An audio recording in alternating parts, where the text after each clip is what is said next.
Hello guys, मेरा नाम है नमन और आप देखना शुरू कर चुके हैं हमारा special session talk with Naman YouTube channel के अंदर, जो हर थर्सडे और वेडनेसडे को आता है। देखिए, इस चैनल में हम बहुत सारे एग्ज़ाम्स के बारे में, आपको बहुत सारी चीज़ों के बारे में बताते हैं। स्टेट लेवल का चाहे वो एग्ज़ाम हो, चाहे सेंट्रल लेवल का हो, तो उसके बारे में हम एक करेंट अफेयर्स की जो वीकली सेशन होता है वो लाते हैं, और उसके बाद एक स्पेशल टॉपिक लाते हैं जो हाल ही में करंट में चल रहा हो। तो उसी तरह से उसी सीरीज़ में जुड़ते हुए आज एक हम नया टॉपिक लाए हैं जिसके बारे में हम आपसे बात करेंगे। तो अगर ये वीडियो आपको अच्छी लगे तो वीडियो को लाइक करिए, शेयर करिए और अपने फैमिली एंड फ्रेंड्स के साथ शेयर करिएगा इसको, वीडियो को, और चैनल को सब्सक्राइब करिएगा। देखिए, अगर आप नए हैं और आपने अभी तक हमारे यूट्यूब चैनल टॉक विद नमन को सब्सक्राइब नहीं किया है तो जल्दी से सब्सक्राइब कर लीजिए और बेल आइकन को दबा दीजिए हाँ, लेटेस्ट न्यूज़ के लिए। चलिए शुरू करते हैं। आज देखिए, हम जो करंट में चल रहा था एक टॉपिक, उसके बारे में हम डिस्कस करेंगे। क्या था टॉपिक? विशाखापत्तनम गैस लीक कांड, और उससे कैसे जुड़ा है हमारा भोपाल गैस कांड, उसके बारे में हम चर्चा करेंगे। इस भोपाल गैस कांड के बारे में कौन कौन से नए कानून आए थे जिनका पालन नहीं हो पा रहा था किसी वजहों से, उनके बारे में भी हम डीप में चर्चा करेंगे। और दूसरा जो टॉपिक होगा हमारा गिलगिट बाल्टिस्तान, हाल ही में अभी न्यूज़ में आया था बहुत ज़्यादा, तो उसके बारे में हम डीप में चर्चा करेंगे और आपको बताएंगे इम्पॉर्टेंट क्वेश्चन जो आपके इन दो टॉपिक से एग्ज़ाम में पूछे जा सकते हैं। चलिए शुरू करते हैं आज का सेशन। देखिए, ये सेशन शुरू करने से पहले आपको थोड़ी चीज़ें, इंपॉर्टेंट चीज़ें जानना ज़रूरी हैं। तो पहली चीज़ें हम बताने जा रहे हैं आपको गिलगिट बाल्टिस्तान के बारे में, तो उसके बारे में भी जान लीजिए आप। Things to know about Gilgit Baltistan क्या है भाई ये, और क्यों इसके बारे में इतनी चर्चा हो रही थी, तो इसके बारे में नॉर्मल जानकारी आपको बता देते हैं, उसके बाद चलते हैं। गिलगिट बाल्टिस्तान की फैक्ट: एरिया कितना है इसका? 72,971 स्क्वायर किलोमीटर। पॉपुलेशन इसकी 2 मिलियन प्लस है, 2013 की रिकॉर्डिंग। फिर उसके बाद लिटरेसी रेट रफली, और ये रहा हमारा, ये देखिए हमारा भारत है, और उसके बाद ये एलओसी है, ये एलओसी है। एलओसी के जस्ट बाहर में ये हमारा गिलगिट बाल्टिस्तान है, और ये हमारा भारत का ही एरिया है, लेकिन ये पाकिस्तानी इसे अपना एरिया मानते हैं। तो इसके बारे में हम आपको आगे बताएंगे। चलिए देखिए क्या हुआ था। पाकिस्तान सुप्रीम कोर्ट ने सरकार का पाकिस्तान के कब्जे वाले कश्मीर पीओके के गिलगिट बाल्टिस्तान में चुनाव कराने की अनुमति दी थी। देखिए, ये एरिया तो है जो हिंदुस्तान के अंदर आता है, लेकिन अभी कुछ दिन पहले पाकिस्तान की सुप्रीम कोर्ट ने यहाँ पे इलेक्शन करवाने की अनुमति दे दी थी, जिसका इंडियन गवर्नमेंट ने, मतलब विदेश मंत्रालय ने जोरदार विरोध किया था। ठीक है, चलिए आगे बताते हैं आपको। गिलगिट बाल्टिस्तान ने 2009 से प्रांतीय स्वायत्त क्षेत्र के रूप में काम किया था। इसके अलावा भारत ने यह बता दिया था कि जम्मू और कश्मीर और लद्दाख के पूरे केंद्र शासित, जिसमें गिलगिट बाल्टिस्तान भी शामिल थे, पूरी तरह से कानूनी और अपरिवर्तनीय परिग्रहण के आधार पर भारत का अभिन्न अंग है। ये बहुत पहले आपको पता होगा कि भारत ने क्लियर कर दिया था कि जो अभी आर्टिकल 350 और 35A, सॉरी 370 और 35A आया था, उसके अकॉर्डिंग भारत ने उनको बता दिया था, लेकिन इसके बारे में उन्होंने अभी तक कोई स्टैंड नहीं लिया है, और इसे वो अपना ही एरिया मानते हैं। चलिए, पाकिस्तान ने इसे कैसे संभाला। देखिए, 1846 में सिख सेना को हराने के बाद जब जम्मू और कश्मीर के बाकी हिस्सों के साथ जम्मू के डोगरा शासक गुलाब सिंह को अंग्रेज़ों ने इसे बेच दिया। क्या किया था? बहुत पहले जब पता था उन्हें कि ये इंडिया का ही है, लेकिन उस समय का अंग्रेज़ों का शासन था, तो उन्होंने किसे बेच दिया था? डोगरा शासक गुलाब सिंह को। लेकिन अंग्रेजों ने महाराजा से निकाले गए पट्टे के माध्यम से इस क्षेत्र पर नियंत्रण बनाए रखा था। कि राजा महाराजा उस टाइम इनकम कैसे करते थे भाई? कोई भी उनके पास चीज़ें होती थी तो इनकम करने का सोच दिया, तो उनके पास टैक्स होता था जो वो जनता से वसूल करते थे, और दूसरी चीज़ें उनके पास होती थी, जो उनके पास ज़मीनें होती थी उन्हें वो लीज़ पे दे देते, पट्टे पे दे देते थे। तो जब ये गुलाब सिंह को, राजा गुलाब सिंह को अंग्रेज़ों ने ये ज़मीन दिलवाई थी, उसके बाद बिना पेपर्स के दिलवाई थी, क्योंकि उनके पास डॉक्यूमेंट वगैरह कुछ भी नहीं था उस टाइम, तो उन्होंने ऐसे ही दे दी थी। फिर उसके बाद उन्हीं शासक ने अंग्रेज़ों को वो जो ज़मीन थी गिलगिट बाल्टिस्तान वाली, वो लीज़ पे दे दी थी। यह पट्टा 1935, यानी ये लीज़ जो है वो 1935 में अंतिम रूप से नवीनीकृत किया गया। लास्ट टाइम इसको जब रीन्यू किया गया था तो वो कब किया गया था? 1935 पे। 1947 में कर्नल रैंक के एक ब्रिटिश सेना अधिकारी ने महाराजा हरि सिंह के इस गवर्नर को इस क्षेत्र में कैद कर लिया और पाकिस्तान को यह क्षेत्र सौंप दिया था। भाई देखिए क्या हुआ, जब युद्ध हुआ तो जाहिर सी बात है अंग्रेज़ों ने हमला किया था, और अंग्रेज़ों ने हमला करके ये जब फिर से दोबारा से ये छीनी उनसे, और छीनने के बाद किससे छीनी, महाराजा हरी सिंह से। अधिकारी ने महाराजा हरी सिंह के गवर्नर को इस क्षेत्र में कैद कर लिया था और पाकिस्तान को ये क्षेत्र सौंप दिया था। आगे बात करते हैं। उत्तरी अमेरिका में स्थित सीमाएं उत्तर में चीन, पश्चिम अफगानिस्तान, उत्तर पश्चिम में तजाकिस्तान और दक्षिण पूर्व में कश्मीर। ये पाकिस्तान के कब्जे वाले कश्मीर के साथ एक भौगोलिक सीमा साझा करता है और भारत इसे अविभाजित भूमि जम्मू कश्मीर का हिस्सा मानता है। अविभाजित वो जगह होती है जहाँ पे हमारा कब्जा नहीं होता है, ठीक है, हम एक तरह से कब्जा नहीं कर पाते लेकिन वो हमारी ही ज़मीन होती है, ठीक है, जैसे LOC वाला जो आपको पता होगा, ठीक है, पाक अधिकृत कश्मीर जिसे बोलते हैं, ठीक है, अविभाजित जम्मू और कश्मीर का हिस्सा मानता है, जबकि पाकिस्तान इसे POK के से अलग देखता है, यानी पाक अधिकृत कश्मीर से वो अलग देखता है। इसे एक क्षेत्रीय विधानसभा और एक निर्वाचित मुख्यमंत्री भी हैं। चलिए, तो ये सारी चीज़ें थी, और हाल ही में भारत ने इसके ऊपर एक बड़ा स्टैंड लिया है। वहाँ पे आगे आपको 1-2 स्लाइड्स दिखाएंगे पिक्चर्स की, जिससे आपको आसानी से समझ में आ जाएगा। भारत ने इसका बहुत सारा विरोध किया था। देखिए, जब आप सर्च करेंगे गूगल पे, तो ये देखिए, ये न्यूज़ जो निकल के आई हैं जिनके बारे में मैंने आपको दिखाने की कोशिश की है। India Pakistan weather bulletin shows storm clouds और जम्मू और कश्मीर। देखिए क्या हुआ है कि जब ये विरोध हुआ, जब उन्होंने पाकिस्तान की जो सुप्रीम कोर्ट थी, उन्होंने एक इलेक्शन के लिए हामी दे दी कि हाँ आप यहाँ इलेक्शन करवा सकते हो। देखिए भारत कानून को ये चीज़ माननी नहीं थी। क्यों भाई, हमारा एरिया है, आप वहाँ पे कैसे कोई स्टैंड ले सकते हो, ठीक है। तो उन्होंने क्या किया, जैसे ही ये न्यूज़ निकल के आई उसके दूसरे तीसरे दिन उन्होंने वहाँ पे वेदर फॉरकास्ट करना शुरू कर दिया। कहाँ पे, गिलगित बाल्टिस्तान में, ठीक है। ये देखिए, Gilgit Baltistan gets official Twitter account, उन्होंने, ये तो चलो दूसरी न्यूज़ है द प्रिंट की, ये आपको जो न्यूज़ दिखा रहे हैं हम, ये वाली, ठीक है। चलिए इसमें देख लीजिए।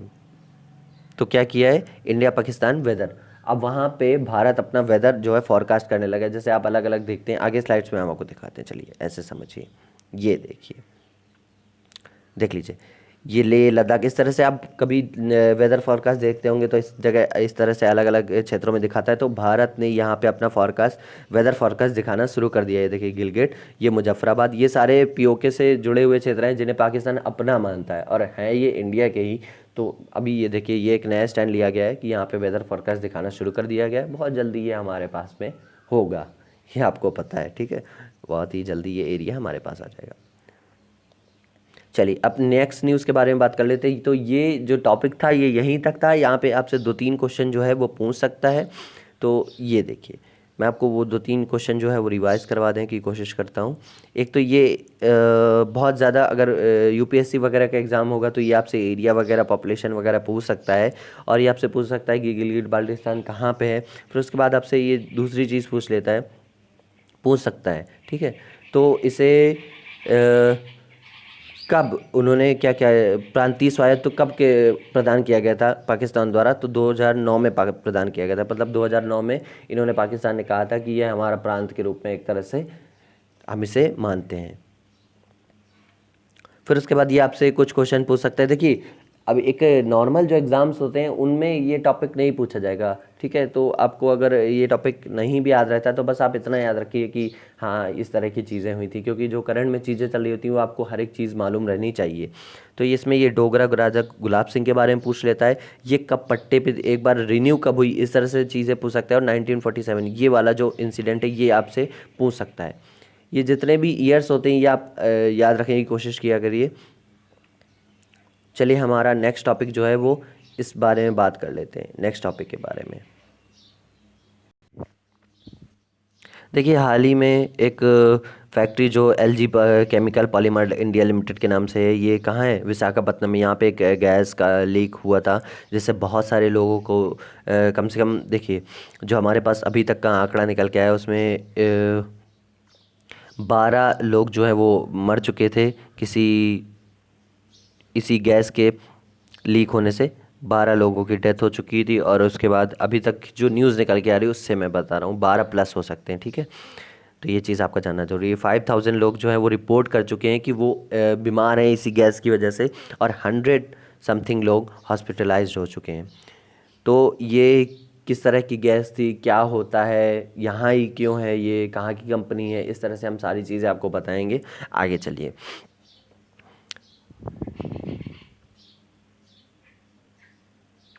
देखिए हुआ क्या कि विशाखापट्टनम कहाँ है, ये आंध्र प्रदेश में है और एक कोस्टल सिटी है। कोस्टल सिटी किस तरह से, एक तटीय क्षेत्र है। तटीय क्षेत्र यानी वहाँ पे जहाँ से इस तरह से हमारा जो व्यापार होता है तटों के माध्यम से, पानी पानी से होकर गुजरता है, तो ये एक कोस्टल सिटी है। और बहुत यहाँ से बहुत ज़्यादा माल जो है एक्सपोर्ट होता है इंडिया की तरह से, मतलब इंडिया की तरफ से कोल, आयरन, इस तरह के जो जितने भी इस्पात होते हैं, इस्पात के रूप में इन्हें जापान तक भेजा जाता है, जो कि विजाग कहलाता है। क्या कहलाता है? विजाग कहलाता है। आपको न्यूज़ में भी सुना था विजाग, इस तरह से सुना होगा आपने ये शब्द। तो 7 मई को यहाँ पे क्या हुआ कि गैस लीक हो गई। और वो गैस कौन सी थी? देखिए जो एग्जाम में पूछा जा रहा है, मैं आपको बताने की कोशिश कर रहा हूँ, वो गैस का नाम पूछ सकता है। तो गैस का नाम क्या था? स्टायरिन। क्या था गैस का नाम? स्टायरिन। इसी से जुड़ती है ये खबर है जो हमारे पास है भोपाल की। ये भोपाल जो भोपाल डिसास्टर हुआ था, इसके बारे में भी थोड़ा जान लेते हैं क्या हुआ था भोपाल में। भोपाल, एक second, Bhopal disaster also refer to as Bhopal gas tragedy. उसके बाद ये सबसे बड़ा हादसा माना जा रहा था कि ये सबसे बड़ा हादसा है भोपाल के बाद में। लेकिन उसके इस हादसे के बाद 2-3 दिन बाद और थोड़े से बॉयलर प्लांट में एक जगह ब्लास्ट हुआ था, और भी 1-2 हादसे हुए थे। ये कब हुआ था? 2-3 दिसंबर को 1984 की रात में union carbide India limited, UCIL, जैसे यहाँ पे हुआ नहीं है LG पॉलीमर कंपनी, जैसे वो एक कार्बाइड इंडिया लिमिटेड थी, जिसके प्रेस्टीज प्लांट भोपाल मध्य प्रदेश के अंदर जो है वहाँ पे ब्लास्ट हुआ था। तो इससे कितने हुए थे इंजर्ड? इतने लोग इंजर्ड हो गए थे। और ये मिथाइल आइसोसाइनाइड, ये देखिए ये गैस भी पूछी जा सकती है आपसे, क्वेश्चन बना के पूछ सकता है कि विशाखापट्टनम में कौन सी गैस लीक हुई थी? कौन सी गैस लीक हुई थी? स्टाइरिन वाली, स्टाइरिन जो है। और यहाँ पे जो गैस लीक हुई थी वो कौन सी थी? Methyl methyl isocyanide. कौन सी थी? MIC, methyl isocyanide. ये भाई अब आपके मन में क्वेश्चन होगा ये LG कहाँ की कंपनी है? तो ये LG कहाँ की कंपनी है भाई? ये LG एक तरह से प्राइवेट कंपनी है और साउथ कोरिया की है। जो आपके LG के फ़ोन्स, स्मार्टफोन्स, फ्रिज, टीवी जो आप यूज़ करते हो घर में, ये वही वाली कंपनी है। ठीक है, चलिए इसके बारे में आगे बात करते हैं। ये देखिए बहुत जो एक मतलब दिल दहला देने वाली एक फ़ोटो टाइप थी जो मैं आपको दिखाने की कोशिश कर रहा हूँ। ये भोपाल गैस कांड से थी जो 1984 में हुआ था। और ये बहुत बड़ी त्रासदी मानी गई थी उस टाइम की, और आज में भी ये बहुत बड़ी त्रासदी मानी जाती है। चलिए अब हम आपको डीप में समझाने की कोशिश करते हैं इसमें क्या हुआ था एक्चुअल में।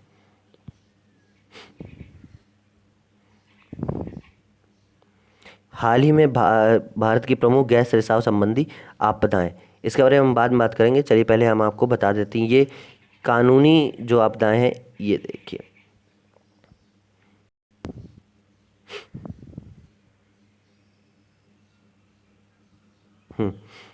देखिए भोपाल गैस कांड हुआ था जो उसमें मिथाइल आइसोसाइनाइड, जैसे मैंने आपको बताया था।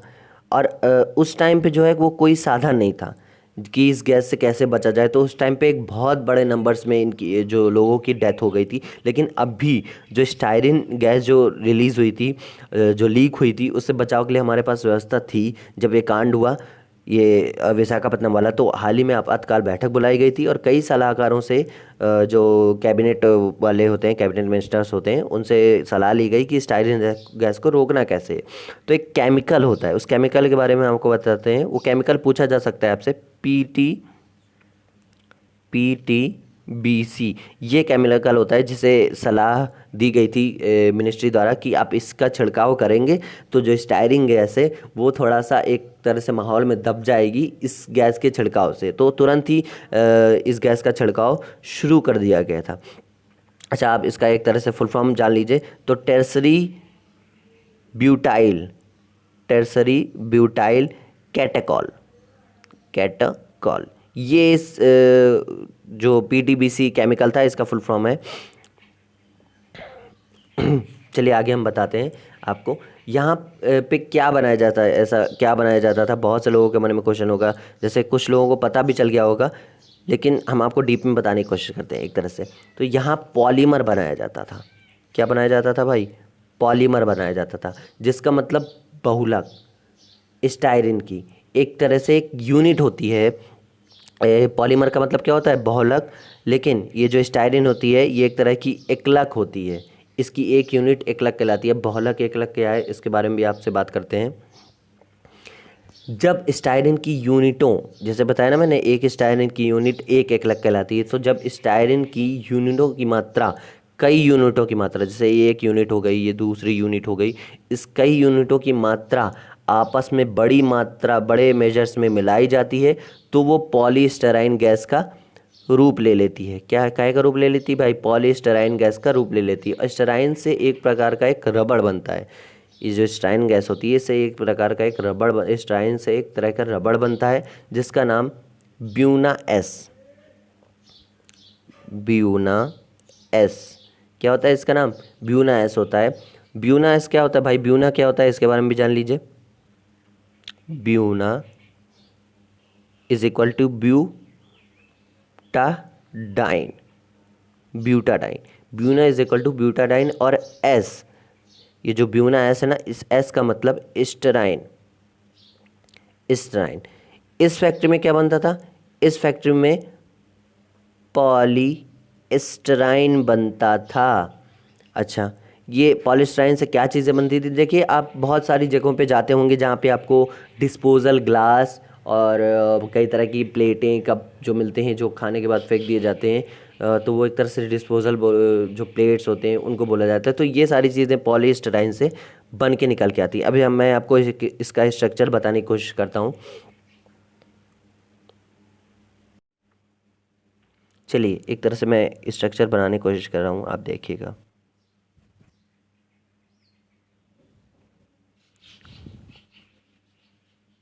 एक सेकेंड।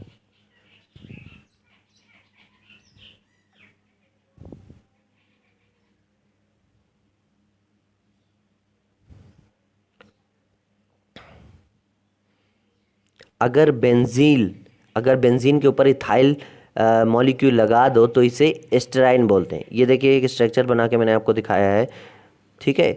इसे एस्टराइन कहते हैं। अगर एन मॉलिक्यूल जोड़ दें इसमें, अगर इसी में एन मॉलिक्यूल जोड़ देते हैं, कैसे जोड़ते हैं हम आपको दिखाते हैं। ये केमिस्ट्री वाले ज़्यादा अच्छे से समझ पाएंगे भाई, ठीक है। तो अगर इसी में हम एन मॉलिक्यूल जोड़ दें तो क्या बन जाता है हमारा?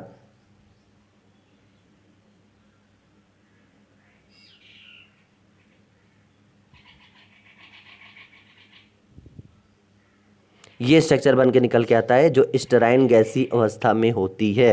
पहले मैंने क्या दिखाया आपको? जो बेंजीन के ऊपर इथाइल मॉलिक्यूल लगा दें तो स्टेराइन बोल देते हैं उसको, ठीक है ना। लेकिन वो गैसीय अवस्था में एक तरह से नहीं होती है, लेकिन इसमें एन मॉलिक्यूल जोड़ते ही ये गैसीय अवस्था में आ जाती है। अब ये हादसा हुआ कैसे, ये भी जान लीजिए भाई। स्टेराइन गैस जो थी वो बहुत दिन से मतलब ये लॉकडाउन चल रहा था, तो ये करीब करीब 40 दिन से गैसीय अवस्था में, मतलब उन टैंकरों में ये गैस की तरह बनी हुई थी और फैक्ट्री में स्टोर कर दी गई थी। फैक्ट्री में स्टोर की गई थी क्योंकि काम होता था। अब जब लॉकडाउन था तो मजदूर ही नहीं थे, तो ये स्टोर थी। क्योंकि ये लॉकडाउन की वजह से मजदूर नहीं थे, काम नहीं हो पा रहा था, अत्यधिक दबाव बढ़ने के कारण यह हादसा हो गया। ये देखिए, रिपोर्ट में आ रही ये सारी चीज़ें, ये बताया जा रहा है कि इस तरह से चीज़ें हुई थी और यह हादसा हो गया। जब इसका दबाव बढ़ा इस गैस का तो ये लीक होना शुरू हो गई। शुरू में इसलिए एक बढ़ी क्योंकि ये गंधहीन है। गंधहीन है मतलब इस गैस की कोई गंध नहीं है, और रंगहीन भी एक तरह से मान सकते हैं। लोगों ने जब इसका पता लगाया, जब लोगों को ये वातावरण में आम धुंध की तरह लगी सुबह सुबह में, लेकिन जब बड़ी मात्रा में पशु और पक्षी बेहोश होकर गिरने लगे और आसपास में लोगों को सांस लेने में परेशानी होने लगी, तब उन्हें ये पता चला कि नहीं, ये गैस ही है एक तरह से जो लीक हुई है। अच्छा, ये करती क्या है जिससे इंसान को बहुत ज़्यादा प्रॉब्लम होती है? तो ये मनुष्य के तंत्रिका तंत्र, ठीक है, मनुष्य का जो तंत्रिका तंत्र होता है, नर्वस सिस्टम होता है, उसको प्रभावित करती है, ठीक है। तो ये सारी चीज़ें थी जो मैंने आपके सामने डिस्कस की। अब हम आपको इनसे जुड़े फैक्ट बताते हैं और जो एक्ट बने थे, कानूनी नियम बने थे जिनका पालन यहाँ नहीं हो पाया है, उनके बारे में भी बताते हैं आपको, जो भोपाल गैस के पास, क्योंकि जब कोई घटना हो जाती है तब भी उसके बाद ही उन पे कानून बनते हैं। चलिए, ये कुछ आप बताएं हम लेके आए जो घटित हुई थी, इनके बारे में देख लीजिए। भारत में हाल ही में प्रमुख गैस रिसाव संबंधी आपदाएं। देखिए 2014 में, वो तो 1984 वाला जो मैंने आपको बताया भोपाल गैस ट्रेजेडी थी, उसके बाद 2014 में गैस पाइपलाइन ब्लास्ट। 27 जून 2014 को आंध्र प्रदेश के पूर्वी गोदावरी जिले के नगराम में गैस अथॉरिटी यानी GAIL, gas authority of India limited GAIL द्वारा बनाए गए भूमिगत गैस पाइपलाइन में विस्फोट के बाद भीषण आग लग गई थी। फिर उसके बाद दूसरी आपदा 2014 में भिलाई इस्पात संयंत्र गैस रिसाव छत्तीसगढ़ के दुर्ग जिले के भिलाई इस्पात केंद्र में ये घटना हो गई थी। पानी के पंप में हाउस में मीथेन गैस पाइपलाइन में रिसाव की घटना से 6 लोग मर गए थे और 40 से अधिक घायल हो गए थे। देखिए जितने भी आपदाएं होती हैं इनमें जो गैस होती हैं ये एग्ज़ाम में आपसे पूछ सकता है। जैसा कि मैंने आपको बताया था भाई, देखिए आप कमेंट सेक्शन में आपका फिर से एक बार लिख दीजिएगा कि भोपाल गैस कांड में कौन सी गैस यूज़ हुई थी, विशाखापट्टनम वाले कांड में कौन सी गैस जो लीक हुई थी वो हुई थी। चलिए 2017 में जो था वो दिल्ली गैस रिसाव में हुआ था। तुगलकाबाद डिपो के सीमा शुल्क क्षेत्र में 2 स्कूलों के पास एक कंटेनर डिपो में रासायनिक रिसाव के फैलने से जहरीले धुंध के बाद लगभग 470 स्कूली बच्चों को अस्पताल में भर्ती कराया गया था। फिर उसके बाद जो दूसरा है वो है 2018 में भिलाई गैस प्लांट में हुआ था ये हादसा। ये आप लोग पढ़ लीजिएगा, ये काम करेगा। मैं इसकी जितनी भी पीडीएफ्स हैं जैसे मैं हमारे टेलीग्राम जो ग्रुप में डाल देता हूँ, वहाँ आपको अन्य आर्टिकल्स, इसके अलावा बहुत सारे आर्टिकल और जो डेली न्यूज़पेपर होता है वो आपको वहाँ पे प्रोवाइड हो जाता है, चाहे वो इंडियन एक्सप्रेस हो, चाहे वो द हिंदू हो, चाहे दैनिक जागरण हो, चाहे कोई भी हो, टाइम्स ऑफ टुडे, जितने भी न्यूज़पेपर हैं आपको हिंदी, इंग्लिश, और ऐसा नहीं है जैसे राजस्थान का कोई न्यूज़पेपर है पर्टिकुलर, तो वहाँ पे हम आपको सारे न्यूज़पेपर अवेलेबल करवाने की पूरी कोशिश करते हैं। तो हमारे टेलीग्राम चैनल से जुड़ जाइएगा, टॉक विद दमन आप टेलीग्राम में जाकर सर्च करेंगे और मैं लिंक डिस्क्रिप्शन में भी डाल दूंगा, तो वहाँ से आप टेलीग्राम चैनल से हमारे जुड़ सकते हैं। चलिए आगे बात करते हैं। अच्छा, अब इनसे हम आपको बताते हैं जो कानून बने थे। ये कानून आपसे भाई पूछे जा सकते हैं जितने भी थे। राष्ट्रीय पर्यावरण अपीली प्राधिकरण अधिनियम 1997, जिसके तहत राष्ट्रीय पर्यावरण अपीली प्राधिकरण उन क्षेत्रों के प्रतिबंध के बारे में अपील सुन सकता है जिसमें कोई भी उद्योग संचालन या प्रक्रिया उद्योगों के वर्ग संचालन को प्रक्रिया को नहीं किया जाएगा। पर्यावरण संरक्षण अधिनियम 1986 के कुछ उपायों के अधीन है। दूसरा ये क्या था, राष्ट्रीय हरित प्राधिकरण अधिनियम 2010, इसको भी पढ़ लीजिएगा भाई। फिर दूसरा निकल के आता है राष्ट्रीय रासायनिक दुर्घटनाएं आपातकालीन नियोजन तैयारी और प्रतिकार, ये कब का, 1996 का था। इसमें क्या बताया गया था भाई, तो एक केंद्रीय संकट समूह गठन की आवश्यकता है। त्वरित प्रतिक्रिया तंत्र की स्थापना को संकट चेतावनी प्रणाली कहा जाता है। प्रत्येक राज्य को एक संकट समूह स्थापित करने और अपने काम करने की रिपोर्ट की आवश्यकता होती है। मतलब रिपोर्ट करना ही करना है आपको, कोई भी चीज़ें घट रही हो। ये देयता बीमा अधिनियम 1991 था। फिर उसके बाद ये देखिए, ये भोपाल गैस वाला कानून बना था। भारतीय रासायनिक आपदाओं के खिलाफ अधिनियम, भोपाल गैस रिसाव दावों का प्रसंस्करण 1985, जब 84 में ये हादसा हुआ था, उसके बाद 85 में कानून बना था। फिर उसके बाद दूसरा कानून जो ये आपको दिखाते हैं, पर्यावरण संरक्षण अधिनियम 1986। फिर उसके बाद हानिकारक एवं अपशिष्ट अन्य अपशिष्ट प्रबंधन और पारगम गमन नियम 1989, प्रमुख दुर्घटना खतरों की पहचान करने के लिए आवश्यक उद्योग। और फिर उसके बाद खतरनाक रसायन नियम 1989। चलिए ये कुछ थे जो आपको याद करने ज़रूरी थे।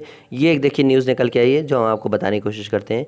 क्या है इस न्यूज़ में भाई, ये है हमारा, देख लीजिए, ये है हमारा पॉलीमर प्लांट जो एलजी वाला था जहाँ ये हादसा हुआ। अच्छा ये देखिए न्यूज़ निकल के आई, न्यूज़ ब्रीफ की है। Vizag gas leak, LG polymer India operated plant illegally as it did not have valid environment clearance. मतलब क्या हुआ, जितने भी अभी मैंने आपको कानून गिनाए है उसमें से ये लोग कानून की क्या है, ऐसी तैसी करने में लगे हुए हैं। मतलब इनके पास वैलिड एनवायरनमेंट क्लियरेंस नहीं था, उसके बाद भी ये लोग काम जारी रखे थे। देखिए कई सारी चीज़ें होती हैं जो निकल के आती हैं, जैसे हमारे कानूनों में जो भारत के कानून होते हैं उसमें कई सारी कंपनीज होती हैं जो टाइम टाइम पे अपने जो परीक्षण होते हैं वो करती रहती हैं अपनी को, जितने जैसे की वीक है कि नहीं। लेकिन कई कंपनीज़ होती हैं कि वो जानबूझ के, एक तरह से आप बोल दीजिए कि वो इन तरह की जांचें जो वीकली होती हैं या मंथली होती हैं या ईयरली होती हैं वो नहीं करवाते, उनकी रिपोर्ट सबमिट नहीं करते। करप्शन है भाई भारत देश में, तो किसी को भी घूस दे दिया, जो चेक करने आए वो चुपचाप ना लेके चले गए। क्यों? क्योंकि इनमें जांच कराने में बहुत ज़्यादा कॉस्ट भी आती है। और अगर आप जांच करवाने में आपको पता चला कि जैसे कोई भी हमारा इंस्ट्रूमेंट है या इक्विपमेंट है वो मतलब ठीक नहीं है और थोड़े दिन के लिए काम रोकना पड़ेगा दूसरा इंस्ट्रूमेंट लगाने के लिए, तो वो लोग काम नहीं रोकना चाहते, बोलते हैं घाटा लग जाएगा इस तरह से। तो वो उसी बेकार हालत वाली इंस्ट्रूमेंट को, इक्विपमेंट को उठाते हैं और उसी से काम करना शुरू कर देते हैं। तो ये बहुत गलत चीज़ है। जैसे ही मैंने एक आपको न्यूज़पेपर की कटिंग दिखाई, यही सारी चीज़ें थी। तो आज का सेशन यहीं पे एंड करते हैं हम। उम्मीद है आपको चीज़ें समझ में आई हुई। देखिए, मैं आपको हर बार बोलता हूँ, अगर वीडियो आपको अच्छी लगी हो तो ही लाइक करिएगा, वरना आप डिसलाइक कर दीजिएगा। और डिसलाइक करने के बाद मुझे कमेंट सेक्शन में ज़रूर बताइएगा आपको कौन सा पॉइंट नहीं समझ में आया, क्या चीज़ आपको नहीं समझ में आई, ठीक है। तो हमारे फेसबुक पेज से जुड़ने के लिए फेसबुक पे सर्च करिएगा टॉक विद नमन पेज। वहाँ पे भी हम बहुत सारे जो आर्टिकल्स हैं वो हम आपको पोस्ट में क्लियर करवाते हैं, ठीक है। तो टेलीग्राम चैनल का लिंक मैं डिस्क्रिप्शन में दे दूंगा। और आपको वीडियो अच्छी लगी हो तो वीडियो को लाइक करिए, शेयर करिए अपने फैमिली एंड फ्रेंड्स के साथ, और चैनल को सब्सक्राइब करिए। Thank you so much. अच्छा, जाने से पहले एक चीज़ और समझ लीजिए कि नेक्स्ट जो हमारा वीकली जो स्पेशल टॉपिक होगा वो एंशिएंट हिस्ट्री होगी। हम आपको स्टार्टिंग से एंशिएंट हिस्ट्री, बेसिक से एंशिएंट हिस्ट्री पढ़ाने वाला हूँ, और उससे पहले की चीज़ें भी बताऊँगा। और बहुत फ़नी वे पे हम इतिहास शुरू करेंगे, आपको बिल्कुल बोरियत नहीं होगी। उम्मीद है आपको ये वीडियो पसंद आया होगा। Thank you so much.